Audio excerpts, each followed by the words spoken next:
Family man season 3 directed by Raj and D K. Family മാനെ പറ്റി പറയുകയാണെങ്കിൽ എനിക്ക് വളരെയധികം പേഴ്സണലി ഇഷ്ടമുള്ളൊരു സീരീസാണിത്. ഇത് ഞാൻ ആദ്യമായിട്ട് കാണുന്നത് 2021 ആ ഒരു ടൈമിലാണ്. ഇതിൻ്റെ സീസൺ 2 ഇറങ്ങിയ ആ ഒരു ടൈമാണെന്ന് തോന്നുന്നു. അപ്പോൾ ആ ടൈമിലാണ് ഞാനിതിൻ്റെ സീസൺ 1ഉം കാണുന്നത്, സീസൺ 2ഉം കാണുന്നത്. എനിക്ക് വളരെയധികം ഇഷ്ടമുള്ള, വളരെ എൻജോയ് ചെയ്ത് കണ്ടു തീർത്തൊരു സീരീസാണ് ഫാമിലി മാൻ. ആ 2 സീസണും അടുപ്പിച്ചിരുന്ന് ബിഞ്ച് വാച്ച് ചെയ്ത് ആണ് ഞാൻ തീർത്തത്. കാരണം ആ സീരീസിലെല്ലാം ഉണ്ട്. അതായത് ഫണ്ണിന് ഫണ്ണുണ്ട്, ആക്ഷൻ ഉണ്ട്, സീരിയസ് ആയതുകൊണ്ട് മൊമെന്റ്സിൽ സീരിയസ്നെസ് ഉണ്ട്, ത്രില്ലിങ് മൊമെന്റ്സ് ഉണ്ട്.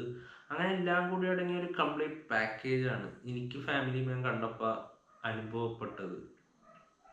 സീസൺ 3 വരികയാണെങ്കിൽ കമ്പയർ ടു സീസൺ 1 ആൻഡ് 2 ഇത് കുറച്ച് വീക്കായിട്ടാണ് എനിക്ക് പേഴ്സണലി ഫീൽ ചെയ്തത്. കാരണം ഇതിൽ ഒരുപാട് ക്യാരക്ടേഴ്സ് ഉണ്ട്, ഇഷ്ടം പോലെ ക്യാരക്ടേഴ്സ്. കോംപ്ലക്സ് ആയിട്ടുള്ള സ്റ്റോറി ലൈനാണ് ഇതിൻ്റെ. പക്ഷെ പ്രശ്നം എന്താണെന്ന് വെച്ചാൽ ഇതിൽ കാണിക്കുന്ന കാര്യങ്ങളൊന്നും ഒട്ടും എൻഗേജിങ് ആയിട്ട് നമുക്ക് ഫീൽ ചെയ്യണില്ല. അതായത് ഈ സീരീസ് അങ്ങനെ ആക്ഷൻ എന്ന് പറയാനായിട്ട് അധികം ഇല്ല. കൂടിപ്പോയ ഒരു 2-3 ഉള്ളൂ. ഇവര് മെയിനായിട്ട് ഫോക്കസ് ചെയ്തിരിക്കുന്നത് ത്രില്ലിംഗ് ആയിട്ടുള്ള കോംപ്ലിക്കേഷൻസ് ഒക്കെ അടങ്ങിയിട്ട് അങ്ങനെ ഒരു സ്റ്റോറി ലൈനാണ്. പക്ഷെ പ്രശ്നം എന്താണെന്ന് വെച്ചാൽ ഇവരിതിൽ വളരെ കോംപ്ലിക്കേറ്റഡ് ആയിട്ടുള്ള സിറ്റുവേഷൻസിലൂടെയൊക്കെയാണ് കടന്നു പോകുന്നത്. പക്ഷേ ഈ കോംപ്ലിക്കേഷൻസ് ഒന്നും തന്നെ നമുക്ക് ഫീൽ ചെയ്യില്ല. അതായത് ത്രില്ലിംഗ് ആയിട്ട് നമുക്ക് അനുഭവപ്പെട്ടാൽ മാത്രമേ ആ ക്യാരക്ടേഴ്സിൻ്റെ ഒപ്പം നമുക്കും കൂടി സഞ്ചരിക്കാൻ പറ്റിയാൽ മാത്രമേ നമുക്കത് തറോലി എൻജോയിങ് ആയിട്ട് ഫീൽ ചെയ്യുള്ളൂ. പക്ഷേ ഇതിലോട്ട് വന്നപ്പോൾ വല്ലാത്തൊരു ഡിസ്കണക്ട് ഫീൽ ചെയ്തു. പക്ഷേ ഇതിന് മുന്നത്തെ സീസണുകളിൽ, അതായത് ഈ ശ്രീകാന്ത് തിവാരി, മനോജ് ബാജ്പേയി അവതരിപ്പിക്കുന്ന ശ്രീകാന്ത് തിവാരിയുടെ ക്യാരക്ടർ ഫാമിലിയുമായിട്ടുള്ള ആ ഒരു കോൺവെർസേഷനും ആ ഒരു സീൻസൊക്കെ വരുമ്പോൾ ഉണ്ടാവുന്ന ഒരു ഫൺ എലമെന്റ്സ് ഒക്കെ ഉണ്ടല്ലോ, അത് ഈ സീസണിലും അതുപോലെ തന്നെ ഉണ്ട്. സത്യം പറയുകയാണെങ്കിൽ ഈ ശ്രീകാന്ത് തിവാരി ഫാമിലി ആയിട്ടുള്ള സീൻസാണ് കുറച്ചും കൂടി എനിക്ക് എൻഗേജിങ് ആയിട്ട് ഫീൽ ചെയ്തത്. ബാക്കി ഇതിൽ സംഭവിക്കുന്ന കോംപ്ലിക്കേഷൻസും അതുകൊണ്ടുണ്ടാകുന്ന പ്രശ്നങ്ങളൊന്നും തന്നെ എന്തോ വല്ലാത്തൊരു ഡിസ്കണക്ട് ഫീൽ ചെയ്തു.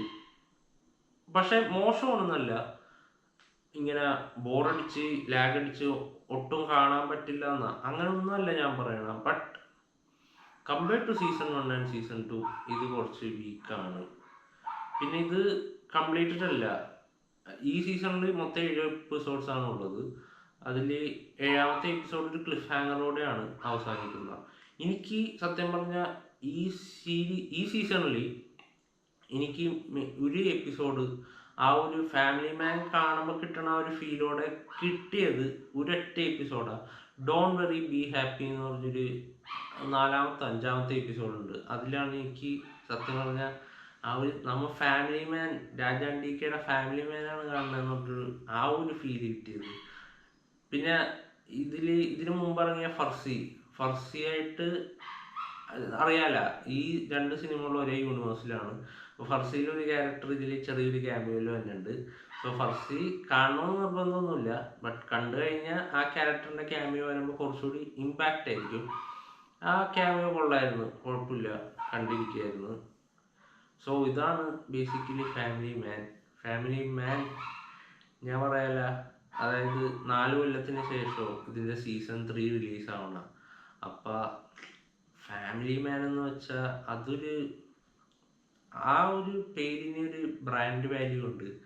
അപ്പം ആ ഒരു ഹൈപ്പിനോ എത്തിയോന്ന് ചോദിച്ചാൽ ഇല്ല.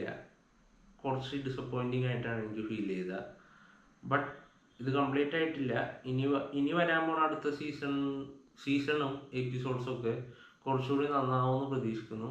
എന്നിരുന്നാലും കുഴപ്പമില്ലാണ്ട് കണ്ടിരിക്കാൻ പറ്റിയ നല്ലൊരു സീരീസാണ് ഫാമിലി മാൻ. കണ്ടവരുണ്ടെങ്കിൽ അഭിപ്രായങ്ങൾ കമൻറ്റ് ബോക്സിൽ രേഖപ്പെടുത്തുക.